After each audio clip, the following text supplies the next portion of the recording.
oo maalin jimca maalinta socdaalka ee caadiga socdaalka weeyi saxaabta iyo akhyaarta socoto inta kalena xaafadaha fadhiyaan inta ragga ayaa socota waraha waxaad oranaysaa meeshan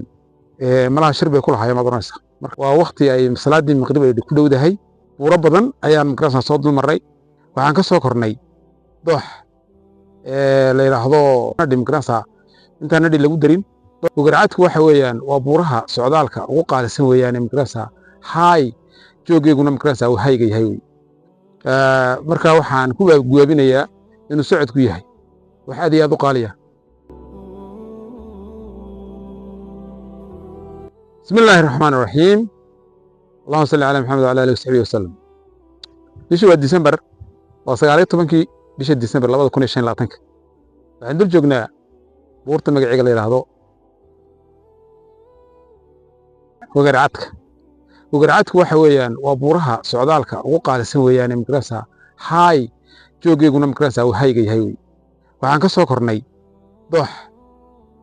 la yiraahdo nadhi ayaan ka soo kornay doox nadhi markaas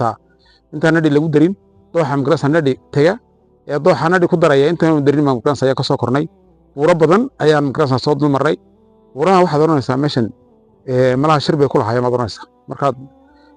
jawiga iyo cimilada eegto waa waqti ay salaadii maqrib ay ku dhowdahay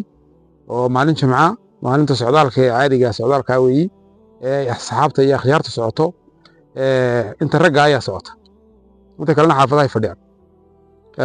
marka waxaan ku guubinayaa inuu socodku yahay wax aad iyo aad u qaaliya nolosha oo ka mid yahay caafimaadka uu yahay isla markaana uu qofku intuu socdo uu caafimaadkiisa u noqday waxaan qofku marka uu socodka sameeyana wuxuu cabayaa biyihii wuxuu cunayaa cunto dheeli tiran buu cunayaa laakiin haddii uu qofku isagoo oo hurda uu seexdo uu soo tooso oo cuno cabo hadana seexdo macna ma sameynayso taasina waxay ku noqon doontaa xanuun iyo cudur waxa la yiraahdaa intaanad migraansa cuntada habasan hadhow migraansa marka hadduu qofku cuntada basado migraansa waxa la yiraahdaa hadhow kiniinka basada marka waxa weeyaan inta badan qofku waxa loo baahan yahay inuu migraansa uu ka shaqeeyo caafimaadkiisa iyo noloshiisa in mustaqbalkiisa uu ka shaqeeyo oo ka tashado socodkuna uu yahay qiimaha ugu weyn ee migraansa maanta caafimaadka inta badan dadku waxa ku yaacaan dhakhaatiire laakiin socodka ayaa caafimaadkaba dhakhtarku intuu ku qorin aad isku qor aad iyo aad bani salaamiya salaamu alaykum wa rahmatullahi wa barakatuh